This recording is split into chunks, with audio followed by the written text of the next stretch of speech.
que son la comunidad de los jueces, de los fiscales, de los abogados defensores, y veamos que son como operadores jurídicos bastante insertos en una cultura jurídica monocultural, ¿cierto? Como no hay secreto a decir eso, que no es un mundo tan diverso, no hay muchos jueces mapuche, por ejemplo, son muy escasos. Los códigos que se usan, obviamente, son códigos que vienen de Europa, ¿cierto? Como como el derecho penal chileno, tiene varias influencias como de Europa. Las lógicas que hay en el derecho chileno y cada vez más, al menos en el ámbito penal, como una lógica de management o de gestión, donde lo importante no es tanto hacer como una verdad jurídica, sino ganar un juicio de una cierta manera, y eso que implica terminar juicio el más rápido posible. Así que ahí ya tenemos como lógicas que muchas veces no son las que corresponden ni a los derechos de los pueblos indígenas, ni tampoco al derecho propio, que bueno, yo no soy especialista sobre eso, pero no me parece que un poco esa lógica del derecho chileno bien aneja a eso, y además existe, y ya todos le saben también, una grande desconfianza, no sé si yo puedo decir de los pueblos indígenas, al menos del pueblo mapuche, hacia la justicia chilena, a pesar de estar siempre un poco dependiente de esta justicia y de ese sistema, incluso aún más hoy en día, para tratar de luchar contra la impunidad de asesinatos de joven mapuche. Así que por una parte tenemos la justicia chilena, por otra parte tenemos el derecho de los pueblos indígenas, que más o menos ese corpus de ley, o sea, de ley o de texto legal que ya estamos escuchando cada vez más, ¿cierto? Como el Convenio 169, que es interesante porque dentro de las reivindicaciones que hemos visto durante la huelga de hambre, cada vez más está como este corpus, que es un corpus como que de una cierta manera viene del derecho estatal, porque es un corpus de ley, ¿cierto? Pues ha sido como reapropiado por los propios actores mapuche para reivindicar ciertos como derechos otorgados a los pueblos indígenas, como es el caso de la huelga de dar con posibilidad de cumplir pena afuera del sistema penitenciario estatal chileno. Así que lo que veamos ahí es que los derechos de los pueblos indígenas se supone que en particular el Convenio 169 tendría que ser como una herramienta por parte de la justicia chilena para resolver problemas. Sin embargo, y ahí como yo creo que las personas presentes conocen bien el problema, empezamos a discutir si es vinculante, si no es vinculante, y después como cuando uno mira las sentencias, si no, por la interpretación de lo que dice el Convenio 169 no se aplica hasta ayer, como si usted va en el portal del Poder Judicial, encontrar una sentencia de un juicio de ayer contra una persona mapuche en Temuco, donde justamente se refieren al Convenio 169, y más o menos los jueces dicen no se puede aplicar el Convenio 169 porque sería como hacer como diferencia racial y casi ser como racista. Así que ahí se ve que como, hay como unas tensiones en la forma de interpretar lo que son estas normas internacionales que son los derechos de los pueblos indígenas. Y por otra parte, o sea, lo que sí es interesante, hay que reconocerlo, y que cada vez más se está hablando, entre otros, de la aplicación del Convenio 169. Y a veces se aplica, ustedes se recuerdan que hubo como estos debates con el caso del acuerdo reparatorio, en caso de violencia intrafamiliar, que se hicieron pasar a través del Convenio 169, y hay como esa discusión que se está dando, pues muchas veces son discusiones más técnicas, como le decía, en términos de interpretación, cuál norma pasa encima de otra, si se puede aplicar eso, pero al final nunca hablamos realmente de lo que es la cultura del otro en ese contexto. Bueno, yo conozco más como el contexto regional cuando se refiere a la cultura mapuche. Así que hay un problema también porque al final uno queda más con una discusión más técnica, más dogmática, por no saber realmente, no interesarse o no saber de la cultura o de lo que puede ser el derecho propio del otro. Y eso justamente, eso la tercera dimensión, para terminar, para responder a la pregunta del diálogo o del triálogo, que son las formas jurídicas propias. no voy a hablar mucho de eso porque ahí hay especialistas de eso, o sea, gente que conocen, que son sabios aquí de estos temas, que además han trabajado de manera muy seria sobre estos temas. Pues sí, eso es lo que muchas veces se llama el ASMAPU, bueno, hay como otro nombre, derecho propio, ¿cierto? Como que se ha ido como, que hemos escuchado, y para que la justicia chilena puede reconocer eso, visto que los códigos penales chilenos no hay algo, no hay elementos que dicen reconocemos la cultura del otro. Una de en Chile, o sea, Chile es uno de los últimos países donde no hay reconocimiento de, o sea, no es el último, pero en América Latina igual es un país que está retrasado o que no reconoce la jurisdicción propia indígena, por ejemplo, no hay nada de eso. Así que al final hay que hacer como arreglos. Se va a depender un poco del juez si tiene como una disposición o no de, ahí hay como un caso, como hay caso conocido, no sé si tan conocido, de casos donde hay un caso judicializado, donde al final como la abogada, la abogada defensora como llama a los loncos para resolver la cosa y después van al tribunal y dicen, mira, ha sido como resuelto de forma interna, así que tratamos de no judicializarle de nuevo, visto que ya se aplicó. El juez, si acepta eso, tiene que hacer un arreglo, porque tampoco es decir, bueno, dejamos la causa, ya está judicializada. Así que ahí veamos que al final, muchas veces, como depende un poco de eso, hay como otras figuras, ahí como uno puede profundizar sobre eso, sobre el error culturalmente condicionado, otro término, pero muchas veces, o sea, lo que yo considero como son arreglos. Y para terminar, así que hay ese diálogo difícil, pues sí, hay como, yo creo, como elementos muy importantes que pueden permitir ese diálogo, que entre otros hay que reconocer que hay una defensoría, hay defensorías especializadas. Yo estoy hablando más en el ámbito del ámbito penal, ¿eh? Pero hasta las defensorías como especializadas, ¿cierto? Como en particular defensoría mapuche, con defensor especializado, con facilitador intercultural, que son figuras muy importantes, y también está el uso ahí, también, o sea, los más, Francisca puede hablar mucho mejor que yo de eso, del uso de los peritajes antropológicos, pero con esas dificultades también tengo la impresión yo, al menos como de reconocer realmente, de usarlos y de reconocer realmente como los fundamentos que pueden aparecer en lo peritaje. Pero yo creo que ahí sí hay una pista para decir si hay diálogo, pero igual estamos frente al final es difícil porque al final como el derecho chileno no está constituido para realmente como reconocer de una manera otras expresiones de derechos. Así que ahí como tenemos ese problema, estas sanciones, y al final se resuelve de forma muy individual, un voto minoritario que sí reconoce que el Machi tuvo Peuma y todo eso, pero el resto de la corte como se niega completamente. Así que ahí hay como, seguramente vamos a hablar más después de eso, pero hay como avances, muchos avances que hacer. Muchas gracias, Fabián. Me corresponde el turno a Francisca. Francisca, queríamos saber cuáles serían a tu juicio las particularidades y diferencias del ejercicio de la justicia del sistema chileno con la de los pueblos indígenas.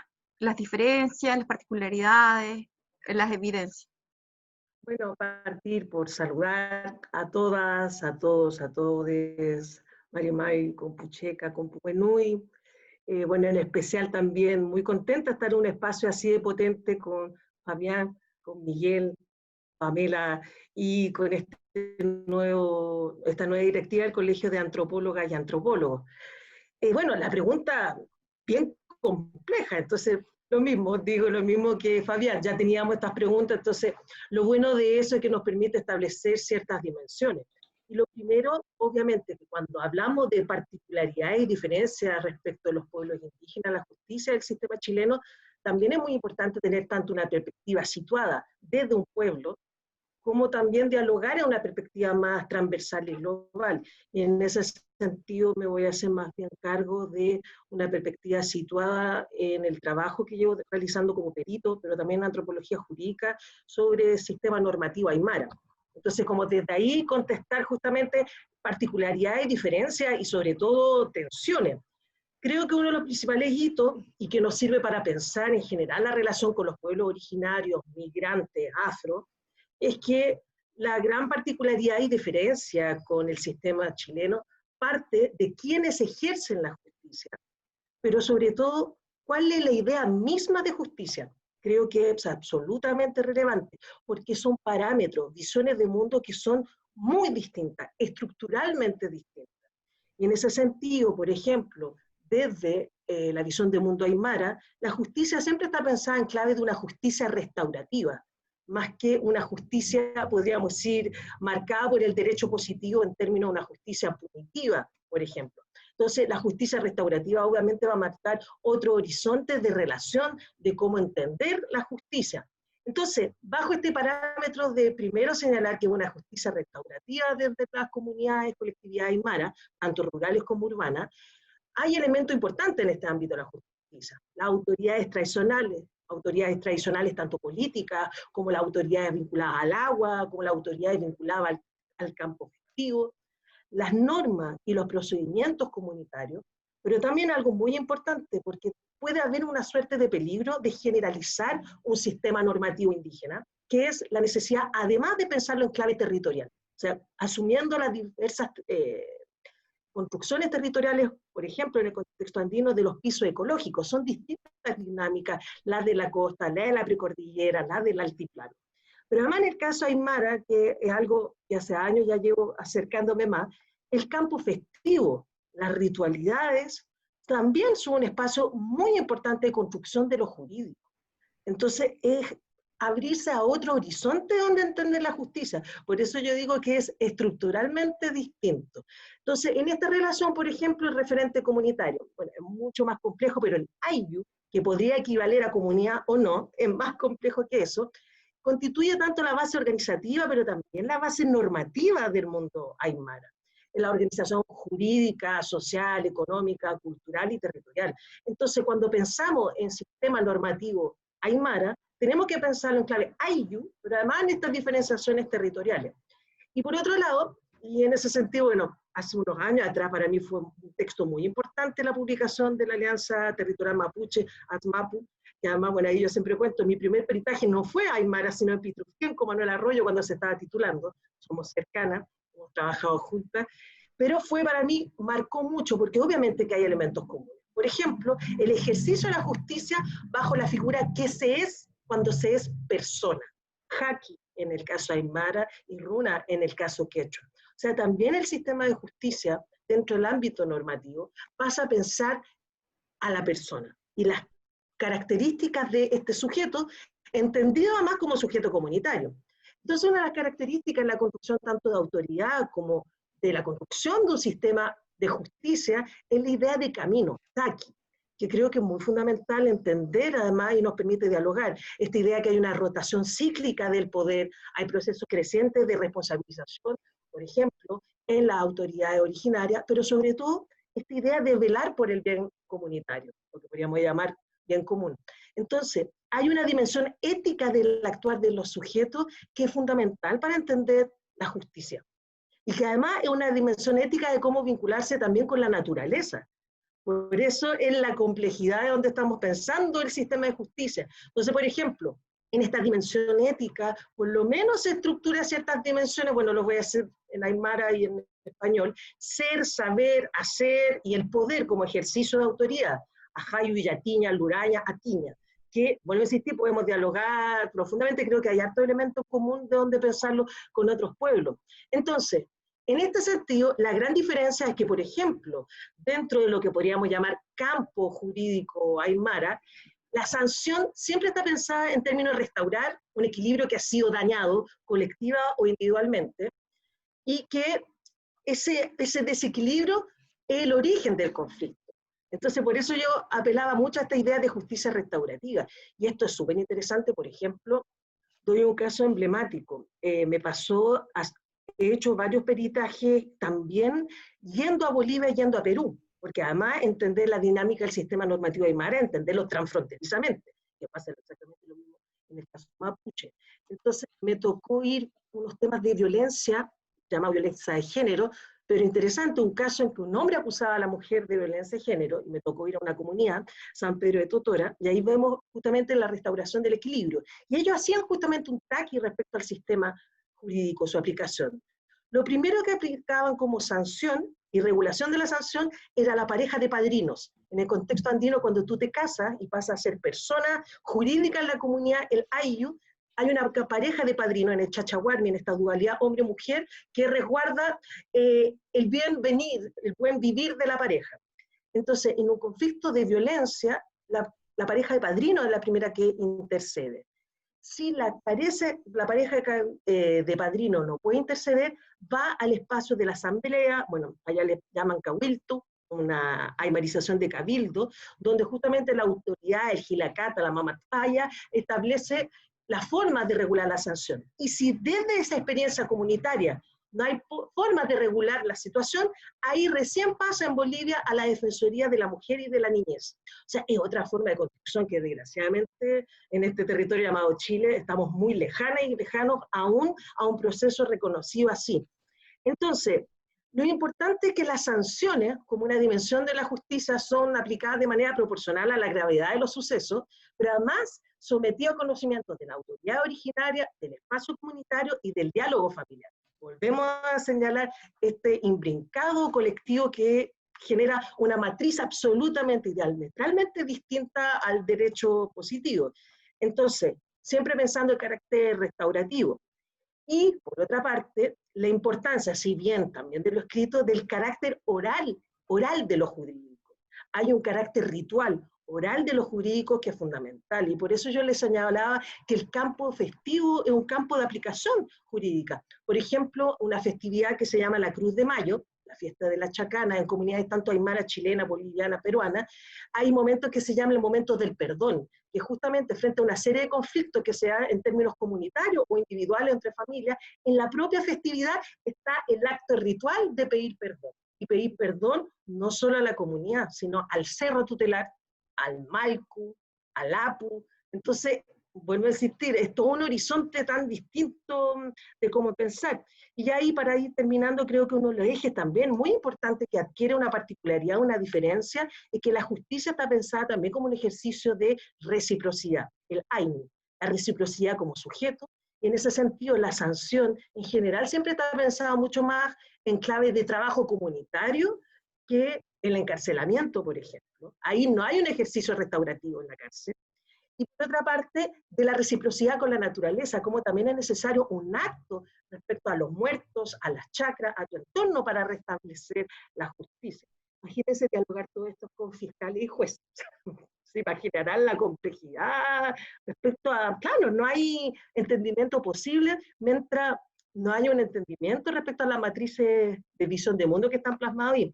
Entonces, pero para terminar, sin embargo, al haber una particularidad y una diferenciación, no hay que olvidar que todo sistema normativo, como el aymara, es un carácter relacional y está relacionado también con el derecho chileno, porque interactúa, se influencia, se tensiona y se contradice. Entonces también, a pesar de que acaba de ser una caracterización, creo que siempre hay que tener mucho cuidado en no aislar el sistema normativo, el campo jurídico de la aymara, sino entenderla como una interrelación que está dada y que tiene sus propias tensiones respecto a los derechos, las obligaciones, las sanciones, pero además, y con esto ya termino, en el ámbito aymara fuertemente construida los discursos y las prácticas jurídicas de las comunidades en diálogo constante con parámetros transfronterizos, que es la realidad de las comunidades aymara y quechua de Bolivia y Perú. Entonces tenemos la interlegalidad, esta articulación, tensión entre distintos sistemas normativos, implica no solo pensar el sistema normativo, el derecho propio, campo jurídico, los aymara, sino también entender los aymara desde su carácter transfronterizo.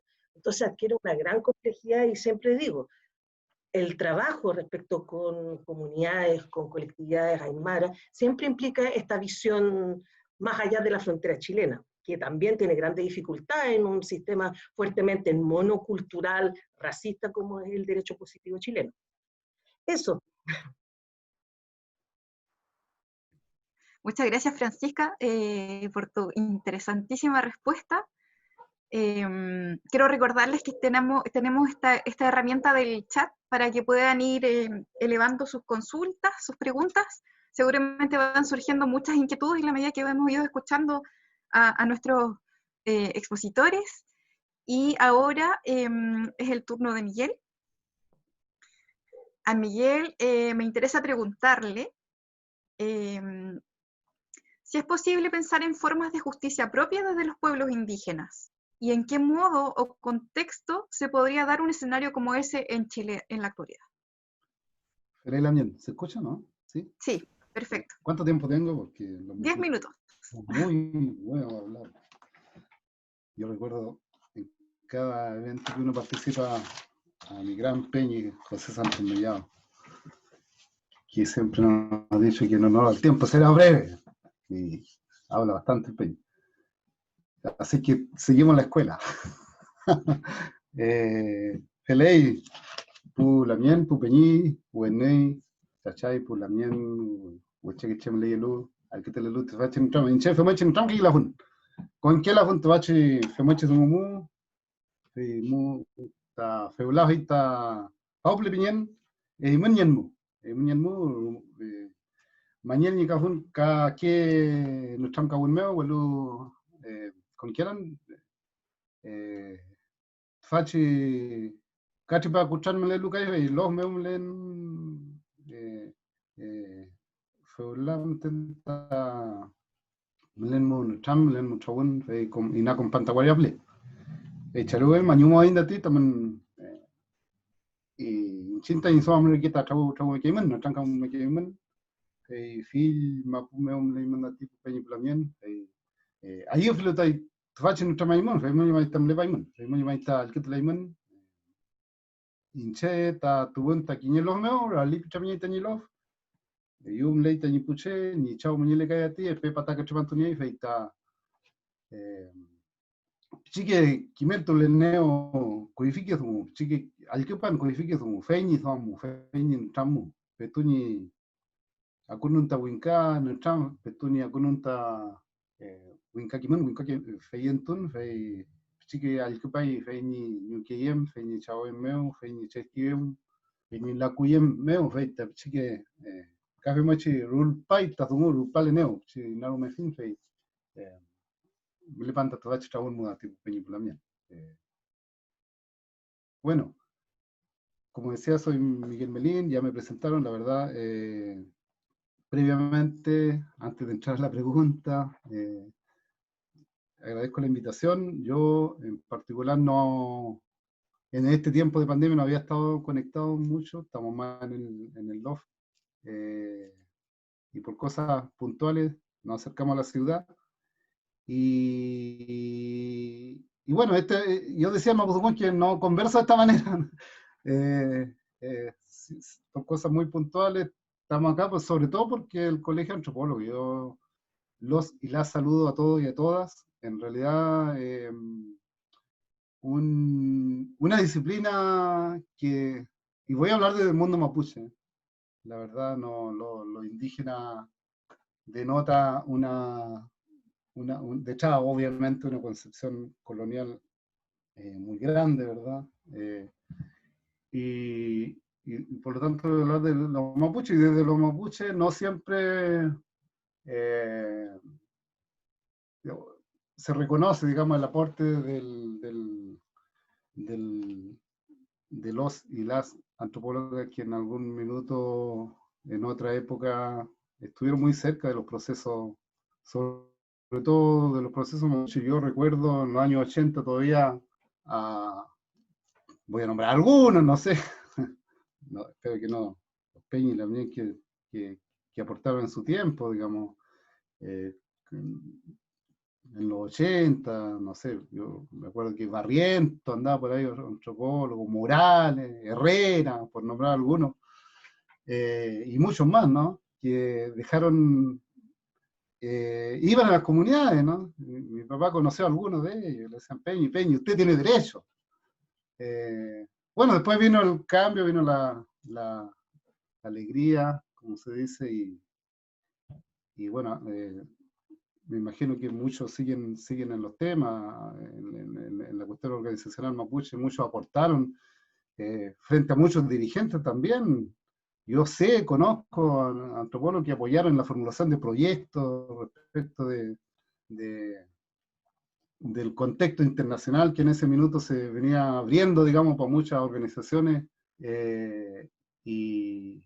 y acceder, no sé, no tengo idea, a relaciones, a fondos, un montón de cosas. Entonces eso, evidentemente, se valora pese a los cuestionamientos que también públicamente se ha hecho. Yo ahí no, muchos de ellos tampoco lo comparto.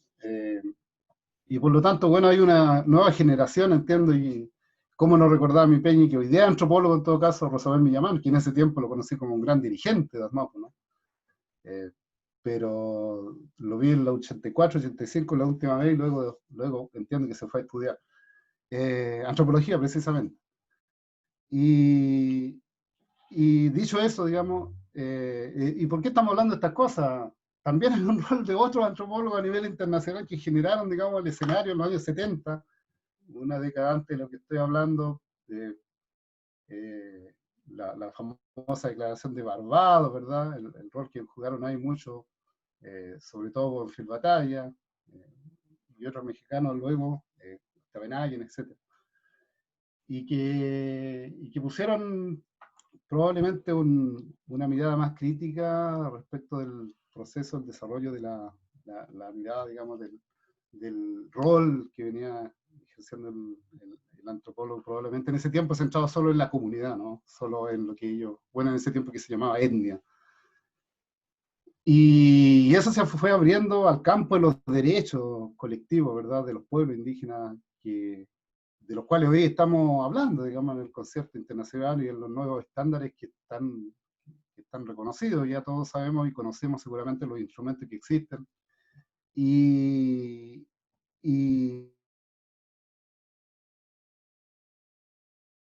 reflexiona respecto al derecho propio. En el caso mapuche, lo que yo escuché, lo que conversé, y también una indagación que hicimos, proceso de Inatu Sumun, quizá una indagación más desde el mapuche, fue respecto de las MAPU, ¿no? De las MAPU, esa organización que no por algo, no por nada le pusieron ASMAPU en su tiempo, ¿no? ASMAPU, bueno, Azcleita Zumu, Azcleita Raquifama, Azcleita Mapu, Azcleita Az, lo correcto, lo que debe ser, ¿verdad? Y Mapu ya sabemos también, y hicimos otra indagación respecto del Mapu, ¿no? Que ya usted también hablaba del texto que hicimos con otros Peñi y la Mien en la zona de Curacautín acerca de la cartografía mapuche y la Mapu, y la Mapu no es tierra, ¿no? El error grande que se dice cuando los mapuches somos gente de la tierra. No somos gente de la tierra, solamente. Mapuche, manta Mapu, le dice uno, le pregunta a un chachay, a mi papá de 95 años, Chemanta Mapu. Y Mapu no es tierra, pero es mucho más. Leita Huentehueno Mapu, Leita Mincheman Mapu. Entonces, haz Leita Mapu, el ordenamiento que tiene que ver. Y también es el Nau Mapu, que es la dimensión, digamos, de la tierra en la cual vivimos, compartimos socialmente y desarrollamos nuestra cultura, existió una normatividad, ¿no? Y esa normatividad se aplicó ya materia pasada, como se dice, en términos escolares, hasta nuestra independencia, ¿no? Cuando mi abuela materna era niña y cuidaba ovejas aquí en la cercanía de Temuco, de lo que ahora se llama Temuco, que antes se llamaba Temuentu, porque este era un bosque de Temu, puro Temu, este era un humedal absoluto. Ahora aquí estoy en Temuco, Temuentu, puro Temu, eso es lo que había acá. Se castellanizó, se puso Temuco, agua de Temu. Entonces, cerca de Temuco cuidó ovejas, era niña, y ahí fundaron Temuco en ese tiempo. O sea, en términos históricos estamos hablando de antes de ayer, ¿ya? Antes de ayer. usted entenderá más que yo los procesos históricos en los pueblos y el desarrollo bueno, de los conflictos, las tensiones que finalmente se desencadenan cuando un territorio, cuando un pueblo le arrebatan su base material como el territorio. En este caso, eso ocurrió acá, y hasta ahí el ASMAPO era plenamente vigente. Y la pregunta me dice si es posible que hoy día se puede aplicar, y yo voy a las MAPO, no lo dejé claro, no voy a ir al contexto indígena en general, sino a las MAPO, al tema normativo propio. Evidentemente que sí, pero bajo qué condiciones, bajo qué situación, bajo qué contexto, ¿no? Esa es la gran problemática que hoy día tenemos. Dada la condición estructural de dominación en la cual nos encontramos, no es una queja ni una lloradera, es una realidad. Porque hay toda una gama de estándares, ¿no?, que se han dado a conocer latamente en el contexto internacional, sobre los derechos reconocidos, sobre el convenio 169, la declaración de las Naciones Unidas sobre los derechos de los pueblos indígenas, y otra serie de instrumentos, ¿no? Y bueno, en el caso, en el contexto mapuche, lo que se ha hecho tratar de, como decía ahí mi amigo Fabián, es ganar el juicio y tratar de buscar, digamos, hacerlo calzar dentro de la Constitución chilena, sobre todo bajo el artículo 5, ¿verdad? Apelando al bloque de constitucionalidad, de que esto, sobre todo el convenio 169, tendría rango constitucional, etcétera, etcétera, como para argumentar e intentar ganar, no sé, un juicio. O lo que hicimos nosotros en Curacautín, apoyando al Peña Alberto Curamil ahí, y las comunidades del territorio, para paralizar centrales hidroeléctricas. No es exactamente las MAPO el que aplicamos ahí. Quizás usamos elementos, componentes del derecho mapuche para fundamentar, pero siempre en el campo, la cancha en la cual jugamos ese partido, no era nuestra, no es nuestra. No es nuestra. Es totalmente ajena.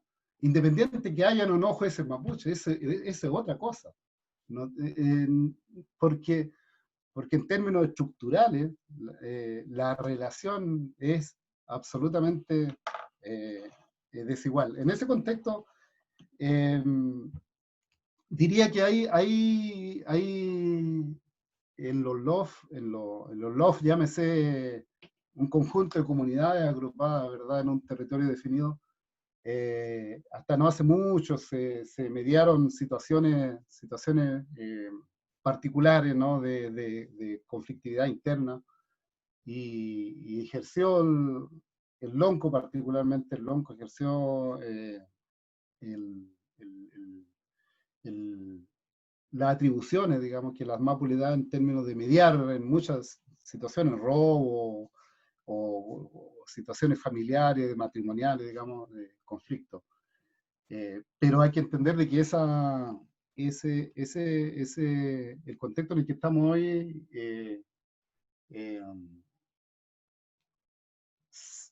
se reduce a la existencia, por ejemplo, de múltiples comunidades, ¿no?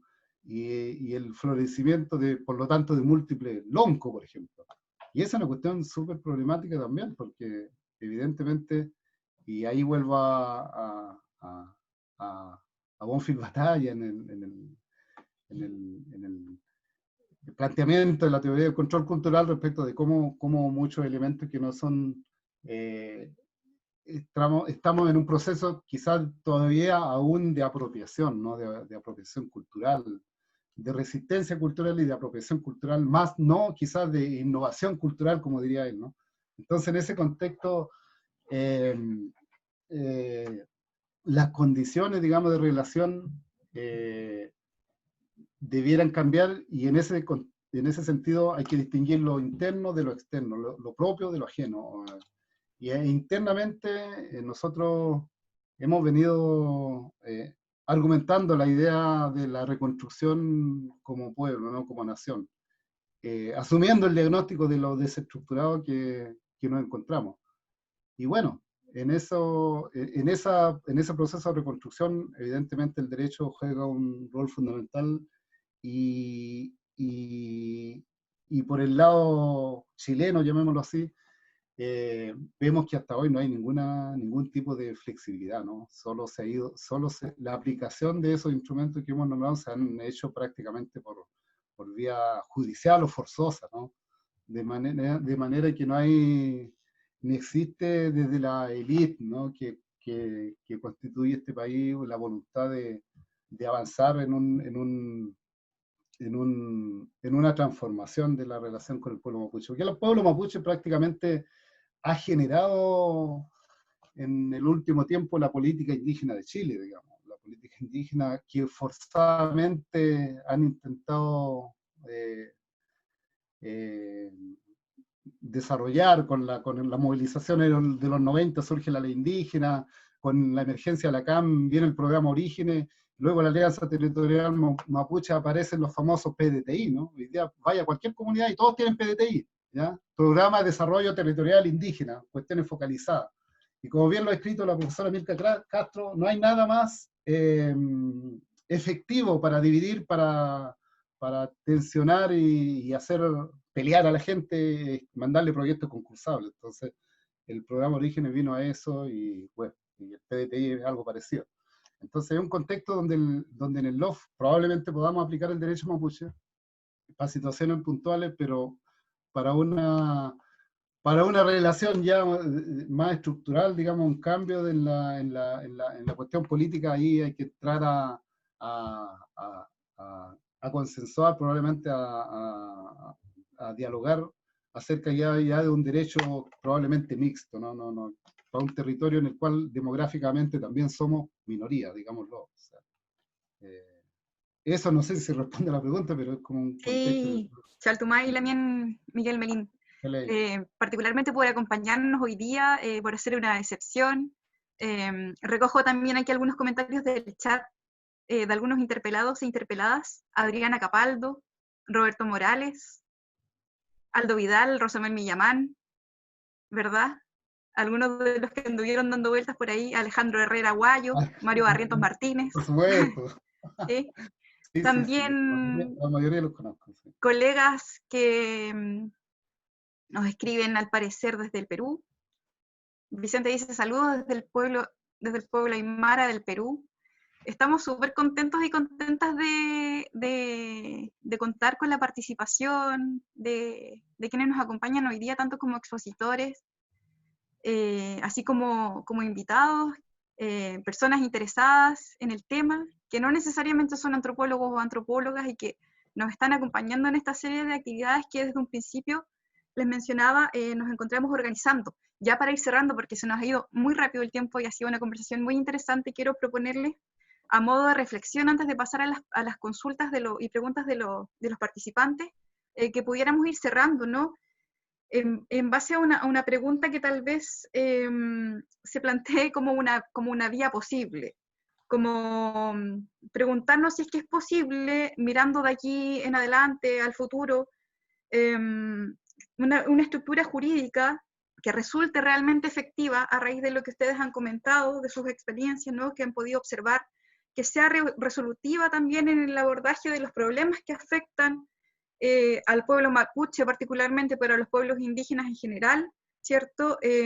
O a otros grupos excluidos también, ¿no?, a mujeres, migrantes, diversidades sexuales, porque tenemos en la memoria casos recientes, situaciones frescas, como por ejemplo la situación de Martín Pradenas en Temuco, lo que sucedió con la joven Ámbar Cornejo, incluso lo acontecido a partir de la revuelta del 18 de octubre del año pasado, ¿no?, que ponen de manifiesto una situación y el hecho de que delegar, pero principalmente confiar en el Estado y en toda la institucionalidad, ¿no?, a la espera de que se haga justicia, entre comillas, pareciera ser que eso es algo que está tomando otros caminos, ¿no?, que podemos ver, que podemos identificar, que podemos observar.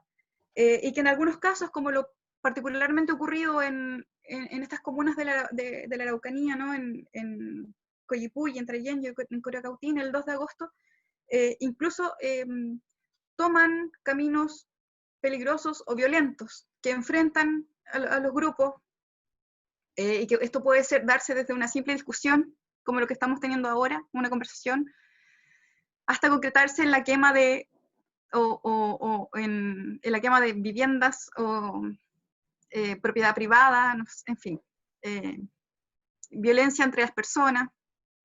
Entonces, en relación a ese escenario, y para ir cerrando, retomo la pregunta porque me extendí un poco, pero que es abierta para los tres, en el fondo, ¿es posible pensar en una estructura que nos permita el diálogo, que nos permita resolver de manera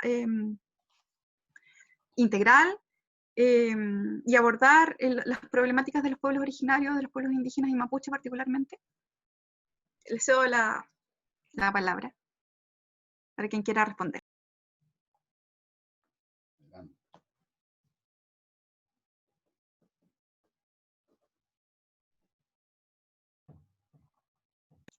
Puede ser cualquiera.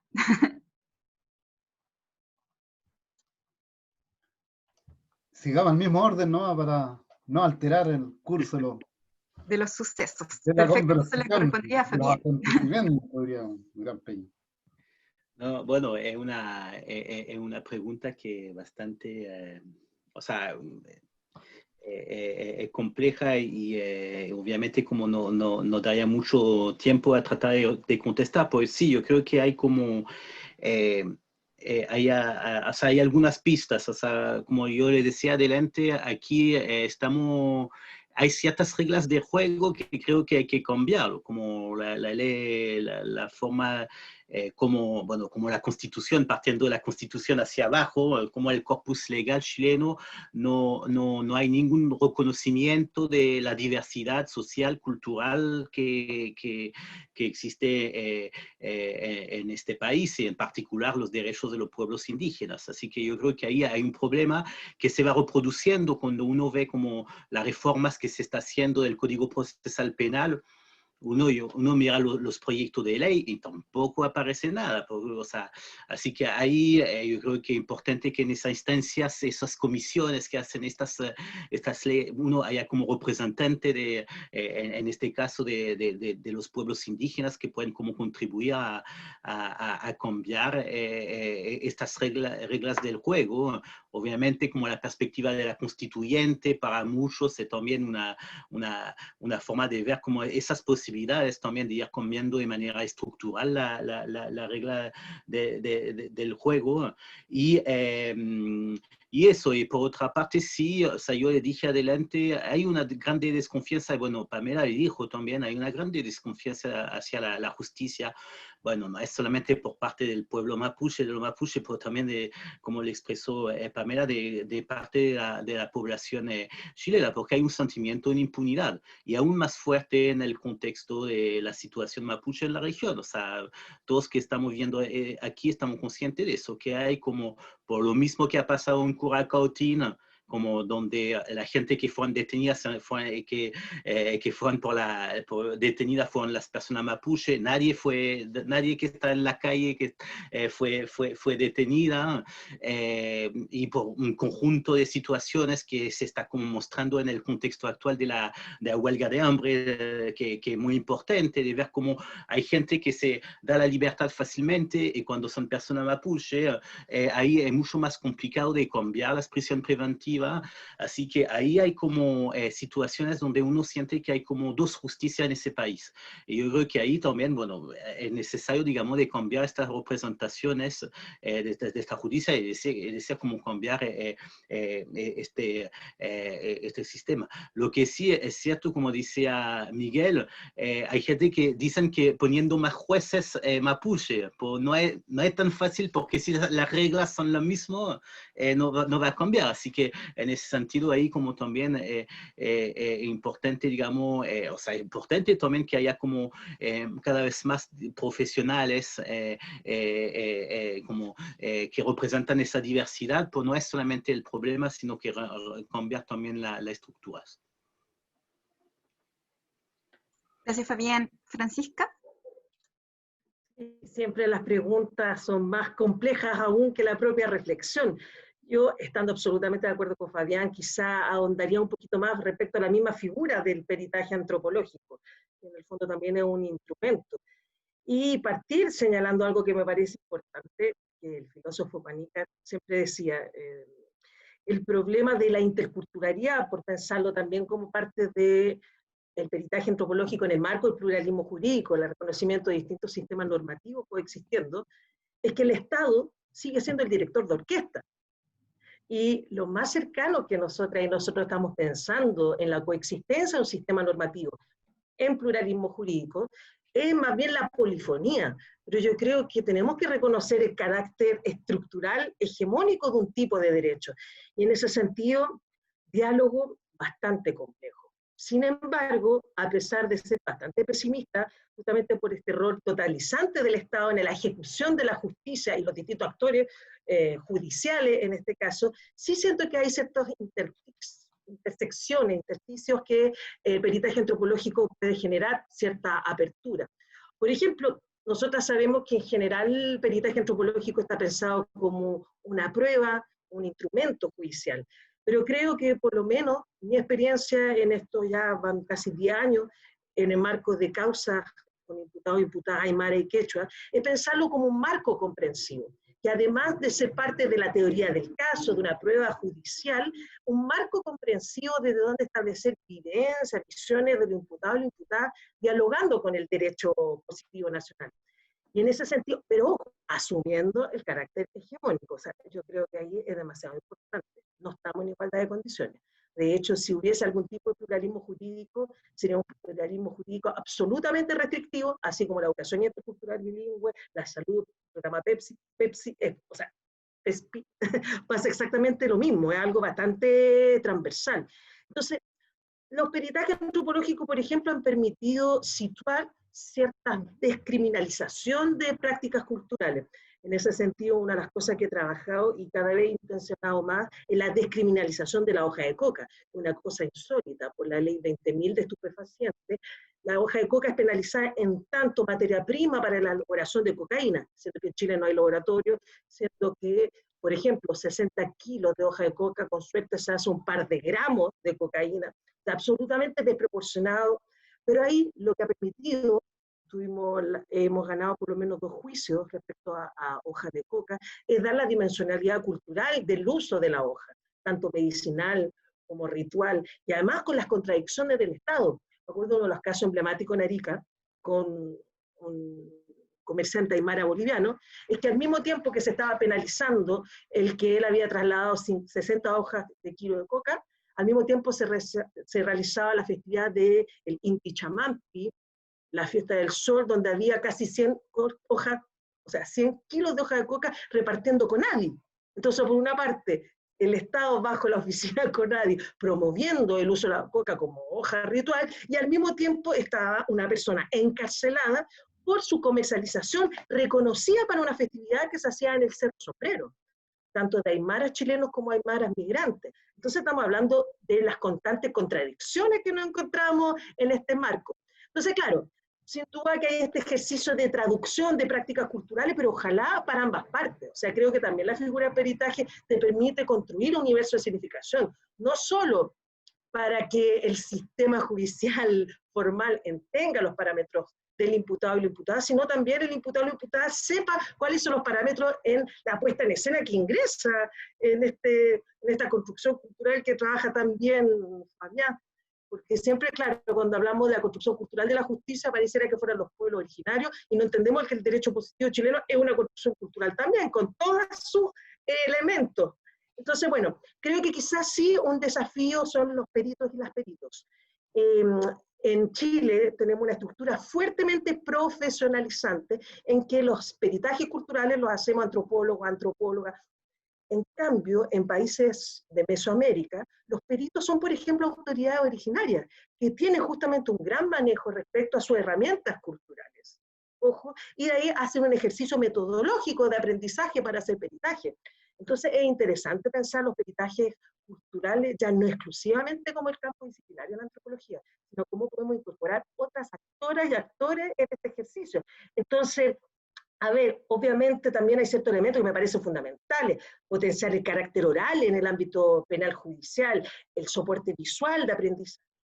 Obviamente también transversalizar esta idea de pluralismo jurídico, no exclusivamente a lo penal, sino cómo podemos incorporarlo, por ejemplo, en los tribunales civiles, donde es una dimensión fundamental, por ejemplo, en términos de las relaciones familiares, en términos de identificar ciertos elementos culturales, en la violencia de género, aunque me gusta más hablar de lo patriarcal. Entonces, en el fondo, creo que es fundamental una perspectiva de apertura, pero teniendo absoluta claridad que estamos dentro de matrices fuertemente restrictivas. Y creo que eso es absolutamente certero, y partir reconociendo las condicionantes coloniales, pero también patriarcales que tiene el sistema judicial, así como también, para qué decir, el sistema carcelario. Entonces creo que esto es un desafío, pensar justamente el sentido de los peritajes, pensar estos cambios y en estas estructuras posibles, siempre teniendo estos marcos de comprensión. Así que eso. Muchas gracias, Francisca. Miguel, para terminar, te corresponde estos minutos para hacer el cierre. Ay, perdón, creo que me salí. Ahí sí. No, Ahí sí. Y luego vamos a dar paso a la ronda de preguntas. Hay mucha actividad en el chat, pero queremos, en honor al tiempo, vamos a tener que recoger, no todas, lamentablemente, pero vamos a tener que recoger algunas, así es que, Miguel, te doy el pase para que vayas cerrando y luego respondemos las preguntas. un tema era los peritajes, ¿no? Se me fue un poco la pregunta. Pero era sobre los peritajes. Enseguida. La pregunta tenía que ver con si es que era posible, como mirando hacia adelante, pensar en una estructura jurídica que resultara efectiva ante estas situaciones particulares que aquejaban a la población o a los pueblos indígenas. Una especie de diálogo. Sí, bueno, mira,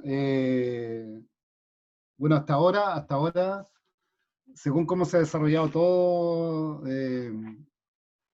como decía bien Francisca, todo instrumento es cultural, ¿no? Evidentemente. Así como la educación, el CIMSE, un instrumento cultural, el Código Penal, etcétera, etcétera, son instrumentos culturales. Y en este caso, eso aplicado a contexto, en este caso los pueblos originarios, son instrumentos total y absolutamente monoculturales, ¿no? Son todos monoculturales, no se refleja la interculturalidad en eso, sí, entendido así, digamos, como esta idea de dialógica, ¿no? Y lo que se ha hecho hasta ahora, y con mucho esfuerzo, los amigos de la Defensoría Penal Mapuche, centros de defensa, como donde está mi amigo Fabián, etcétera, nosotros mismos, con las posibilidades que hemos hecho, yo mismo he hecho algo peritaje antropológico sin ser antropólogo, en el caso de Curacautín, con la paralización de centrales hidroeléctricas, que finalmente ganamos en los tribunales. Y entre paréntesis, yo hasta hoy estaba súper seguro de que mi amigo José Bengoa era antropólogo, y acabo de enterarme de que no era antropólogo. Pero es como lo que decía Francisca, ¿no? De que hasta dónde esos elementos son cuál es el límite, hasta dónde llegan las restricciones. En definitiva, las posibilidades de diálogo, de encuentro, de cambiar,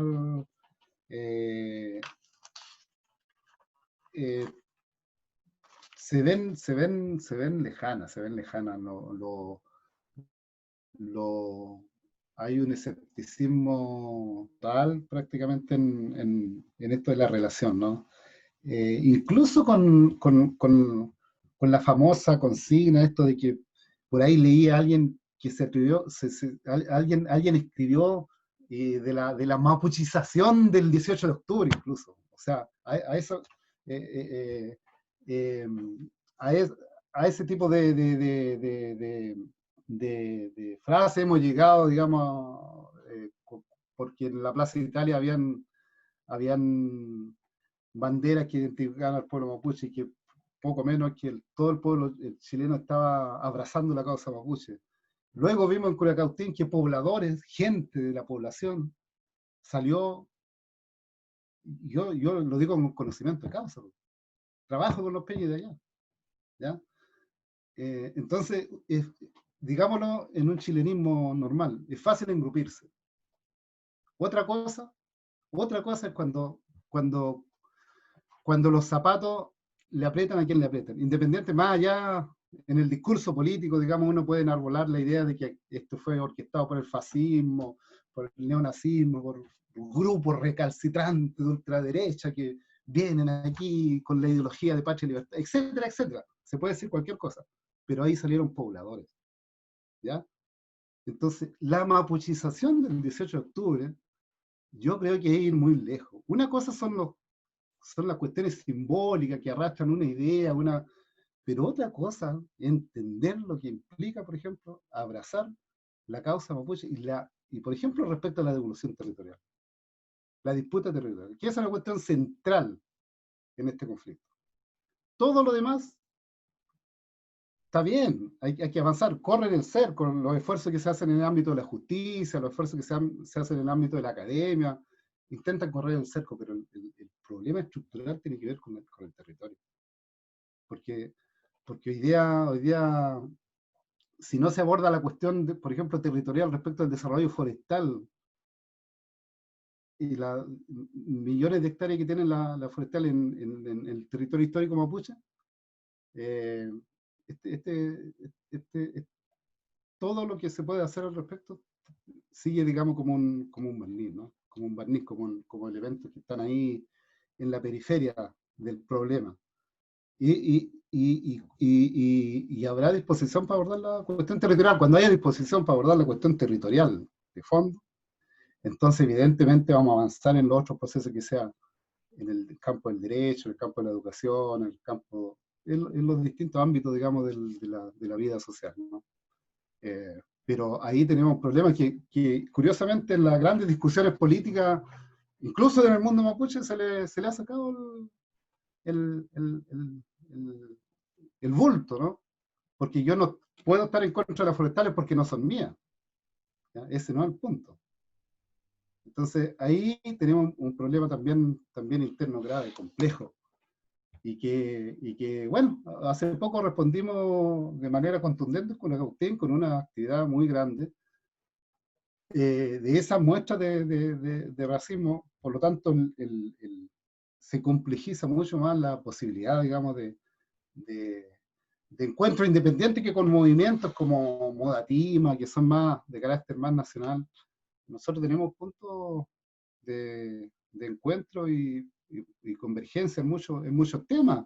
Ahora, claro, no hemos discutido las cuestiones más finas como, perfecto, el agua, por ejemplo, por poner un ejemplo de un elemento concreto, del cual todos vivimos. Como ya, perfecto, un bien público, de uso público, perfecto. Me pueden decir, por lo tanto, ¿qué significa hacerlo público? Estatizarlo. Perfecto. Y ahí viene el problema que nosotros tenemos acá como mapuche respecto del Estado como entelequia, como una cuestión supra grande, con el cual se supone que entonces todos juegan, se escudan en la idea del Estado como una cosa irreal, inexistente, sin cara visible, y los gobiernos pasan. Entonces, no, es que un problema histórico es el Estado. Pero, ¿qué vamos a hacer con el agua? Estatizarlo, hacerlo público. Entonces, ¿qué queda? ¿Dónde quedamos mapuche, por ejemplo, los pueblos indígenas, cuando reclamamos ese derecho como nuestro, por ejemplo. Hay mucho que recorrer, hay mucho camino que ir. Muchas gracias, Miguel, muchas gracias, Francisca, Fabián, por acompañarnos hoy día. Nos hemos extendido un poquito más, pero ha estado súper interesante la conversación. Para ir terminando y para ir cerrando, quisiera formular una pregunta dirigida particularmente a Francisca. Luis Campos nos pregunta, ¿cómo se debería abordar el caso de la violación en Rapa Nui, que es este suceso del que no hemos podido enterar estos días? Francisca, esa es una pregunta para ti. Hay otra pregunta particularmente dirigida también para Miguel. ¿Qué opina y cuáles cree que son los retos de los antropólogos mapuche frente al diálogo y la interlocución? Y una tercera pregunta para Fabián. Deme un segundo, por favor, porque estamos aquí.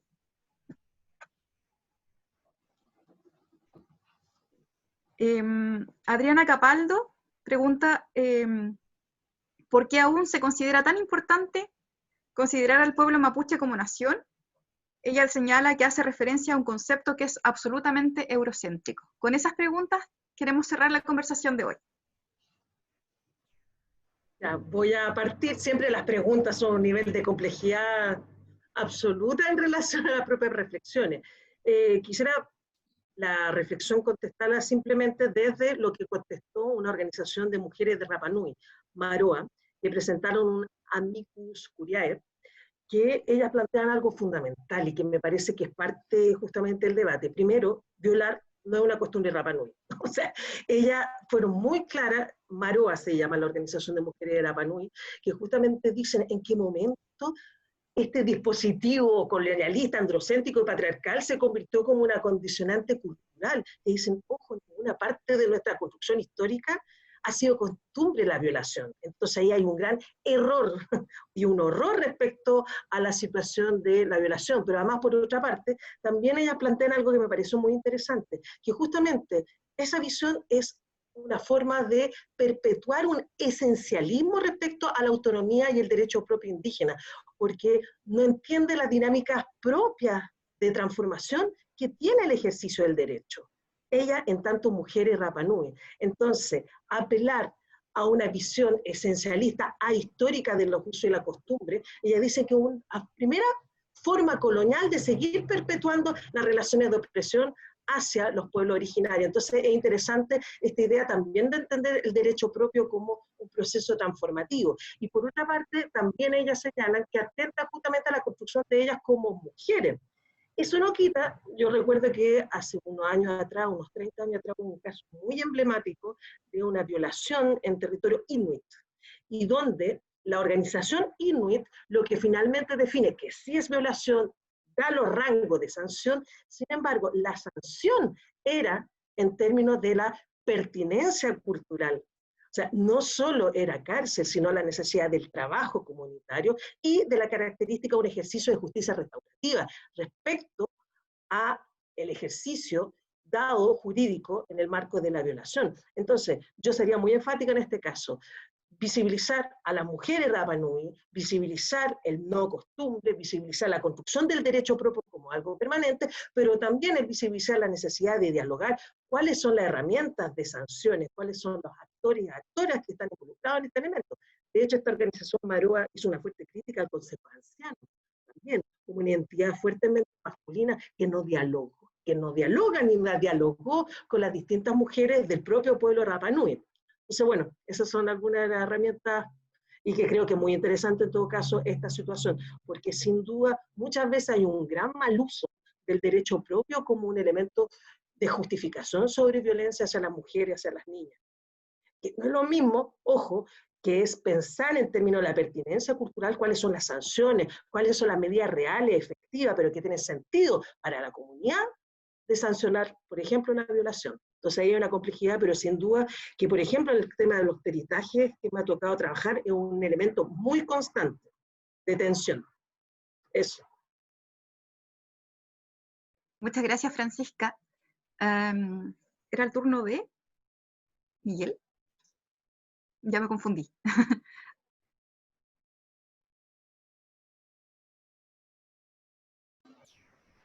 ¿Sí? ¿Me escuchas? Sí, perfecto. Ah, ya, perfecto.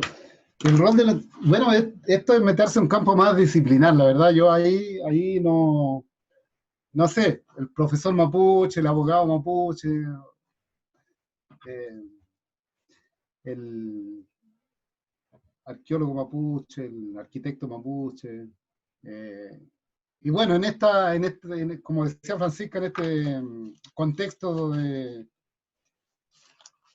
bueno, para algunos de relación eh, intercultural, pero en términos en términos estrictos es como una reapropiación del contexto, ¿no? De sobrevivencia. O sea, en la práctica es de sobrevivencia. En el campo profesional me refiero, y también en el campo informal, de actividades de la migración, y donde la gente mapuche ha tenido que irse a actividades en la construcción, en la panadería, etcétera, etcétera.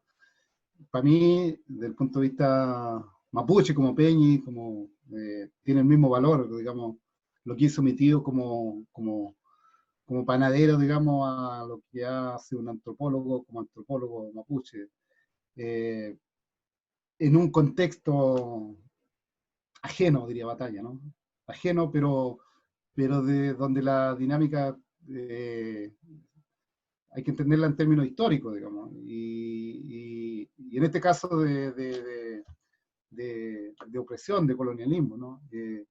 Y en ese contexto, eh, como prácticamente a todos los que nos mandaron a estudiar, ¿no? Los que venimos de comunidades como los Peñis y las Mienes que nacieron en las ciudades, producto del despojo, y que muchos de ellos ahora se ha acrecentado mucho más el retorno al LOF, a la comunidad, en una etapa precisamente en la cual se está cuestionando a nivel global el tema de la viabilidad de las ciudades. Por ejemplo. Hay ciudades que en la práctica ya están declarándose inviables. Mucha gente la está declarando. Los geocomunes en México están hablando de la inviabilidad de la Ciudad de México. Cómo sectorizadamente se accede al agua semanalmente, por ejemplo. Y eso no es vida. Para uno no tiene agua una semana y tener que acumular no sería vida. Entonces, en un contexto como ese, y como lo decía al inicio, ¿no? Y me acordaba de algunos nombres, por decirlo, incluso en el contexto internacional, de antropólogo y su rol a nivel tanto internacional como interno respecto del ejercicio de los derechos de los pueblos indígenas, ¿no? Y en particular del pueblo mapuche. Eso fue mucho más fuerte en el contexto de dictadura, ¿no? Eso fue mucho más fuerte. Yo encuentro que fue un rol mucho más activo, uno siendo todavía adolescente, quizá el año 84, antropólogo apoyando organizaciones, comunidades, formulando proyectos, imbuido, involucrado en los procesos. Y no recuerdo, quizás no había, muchos mapuches no teníamos la cuestión del acceso, ¿no? En ese tiempo a la universidad. Luego vino, bueno, un boom en los 90 con esto de que se abrió el mercado como bien responde al modelo, ¿no? En los años 90 y bueno, cientos de mapuches llegaban a estudiar alguna carrera y hay una emergencia, creo yo, de varios peñas y lamienes, antropólogos y antropólogas que en todo caso en el mundo de organizacional, por lo menos en el que yo he visto, ha costado un poco encontrarme con ellos, ¿no? Quizás es un problema mío, probablemente, pero bueno, uno está en este ambiente, uno está visitando a los presos políticos, uno está en el proceso de la movilización hace poco en Curacautín contra el racismo, etcétera, pero claro, que probablemente la articulación puede permitir que ellos aparezcan en un rol mucho más. Yo veo más a los historiadores, ¿ya? Veo más a los historiadores mapuche, y bueno, y eso a partir de ello surgió un cuerpo interesante de material escrito al respecto, ¿no? Un poco, pero no veo mucha diferencia también con la historia, o sea, diferencia de interpretación hay, evidentemente, pero me refiero a la historiografía, a la cronología, ¿no? Una manera de hacer historia bastante parecida a la que se hace, no sé, como declamar la poesía. O sea, hay una emergencia también de la poesía mapuche, importante, pero se cultiva un nicho temático de la naturaleza, de la resistencia, súper bien, impecable. Pero si voy a la poiesis, a la originalidad del canto mapuche, eso es otra cosa. Entonces, en esta relación actual, digamos, forzada que tenemos con el contexto Winca, lo digo Winca para diferenciar social y culturalmente al que no es mapuche, no lo digo Winca en términos peyorativos, históricos, de lo cual surgió. Pero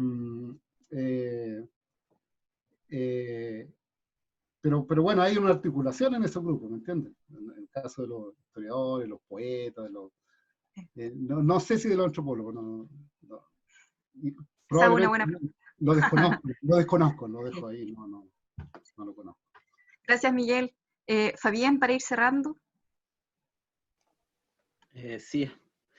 Bueno, en cuanto a la pregunta sobre el concepto de nación o la noción de nación, como que sea muy eurocéntrica, bueno, no sé si yo soy el más legítimo para responder a esta pregunta como europeo, pero bueno, no me puedo como desprender de mis orígenes como europeas, así que, pero, o sea, yo creo que hay una discusión que siempre existe en el mundo reivindicativo, los conceptos, las categorías que se van a utilizar, naciones, pueblo, o sea, como etnia, en un momento se hablaba de etnia, ¿cierto? Y yo creo que siempre estas categorías van a ser problema, incluso pueblo uno le va a poder decir que también tiene una origen como europea, así que siempre es complicado. Ahora la importancia son saber cuáles son los poderes, o sea, cuáles son qué se asocia, digamos, como derechos a estas categorías. Si a pueblo se asocia como derecho de autodeterminación o a nación se asocia como derecho de autodeterminación, puede haber un interés desde las mismas organizaciones que reivindican estos derechos de tomar estos conceptos. Yo creo que estamos hablando de derecho, está otra vez un concepto también que uno puede discutir el origen, pero estamos hablando de derecho, son espacios, y yo creo que ahí Francisca le explicó muy bien, son de circulación y de intercambios, como son espacios interculturales de esta manera. Son categorías que es difícil de pensar a categorías que son completamente, puramente indígenas, puramente mapuche, puramente como wincas de esta manera. Y yo creo que pasa lo mismo con el concepto de nación, que es un concepto que se está utilizando muchas veces a nivel internacional, que yo creo que, de lo que entiendo, cómo se ha reivindicado el concepto de nación mapuche a través de los parlamentos, donde había un reconocimiento de nación a nación, que significará territorio, ¿cierto? Como que significa como autodeterminación sobre este territorio. Así que yo creo que en ese sentido se ha ido reivindicando el concepto de nación, sabiendo, yo creo que la mayoría de los mapuches que han usado ese concepto, sabiendo la origen de ese concepto, pero dándole otro sentido, un sentido más político. Pasa muchas veces con otro concepto como comunidad, que tiene comunidad, reducción, son conceptos que vienen de la colonia, comune, comunero, hoy en día los presos políticos mapuches se reivindican comunero, pero comunero es un concepto como también como que era peyorativo, así que uno ve como también se está como reutilizando estas categorías como políticas, quizás también en términos de traducción desde un concepto que son propios, así que yo creo que o sea, entiendo la preocupación frente a eso, pues sí, otra vez, hay como derechos territoriales. Si eso permite de esta manera como de resolver grande parte de los conflictos que están hoy en día, porque de esta manera, para volver a la primera pregunta, no voy a decir todo, o sea, a la segunda pregunta que iba a decir, a pensar como una nueva justicia en ese territorio y que pensar también el tema territorial. Y yo creo ahí como Mirna Villegas, que es una especialista que ha trabajado también el tema de SMAPU, le dijo, el tema de reconocimiento de los derechos propios tiene que pasar, no se puede hacer sin territorio. Y aquí hay como una reivindicación como territorial muy importante, que significa no solamente, ya le ha explicado Miguel, no solamente tierras, sino también como este concepto de territorio que va más allá solamente de la tenencia de tierra, que ya yo sé que varios colegas conocen estos problemas. Así que yo creo que en ese sentido sí, el uso de conceptos como nación pueden servir a eso, me parece, o sea, a mí al menos como yo entiendo que está bien. Ahora va a ser desde los propios actores que van a tener que decidir, digamos, los conceptos a reivindicar, pero pensando que estos conceptos en qué se usan al nivel del derecho internacional. Eso como yo puedo decir sobre este aspecto.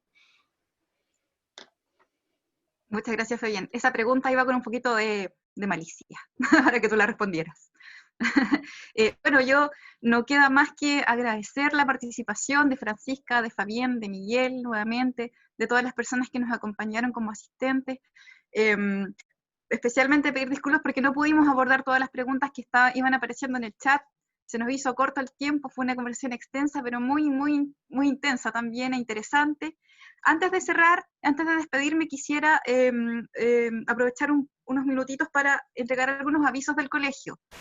Quería comentarles que, bueno, la invitación, como lo decía Tatiana en el chat, está abierta para que nos acompañen el próximo jueves 27, en lo que va a ser el tercer foro de esta serie de 5 que ya les comentaba, y que para ese jueves, para esa oportunidad, vamos a conversar sobre la temática de resistencia y legítima protesta. Los expositores y expositoras todavía no están confirmados, por eso no podemos adelantarles nada, pero sí les aseguramos que va a estar muy interesante esa conversación. También para nosotros es muy importante hacer extensiva la invitación para quienes no están colegiados o colegiadas, que se acerquen a nuestros contactos. Tenemos la fanpage del Facebook funcionando, la página del Colegio de Antropólogos igual. Si es que alguien está interesado en hacer alguna consulta, puede dirigirse al correo desde el cual han estado llegando las invitaciones para poder sumarse a estas actividades, que es colegioantropólogoschile@gmail.com, colegioantropólogoschile@gmail.com. Esta es una invitación para colegiarse. La cuota se paga anualmente y es solo de 10.000 pesos, se paga una vez al año. También es un recordatorio para quienes deben ponerse al día. Y contarles también que el 29 de agosto tendremos nuestra Asamblea General Extraordinaria de Socias y Socios, a partir de las 6 de la tarde, por esta misma vía, por Zoom, y que les vamos a hacer llegar la invitación para que nos puedan acompañar ese día y desde ya puedan organizarse y participar de esa asamblea, que va a ser muy importante. Eso, no me queda nada más que agradecerles nuevamente, invitarlos para el próximo jueves y eso, podemos vernos. Cristóbal, ¿crees que nos podamos ver un ratito y saludar?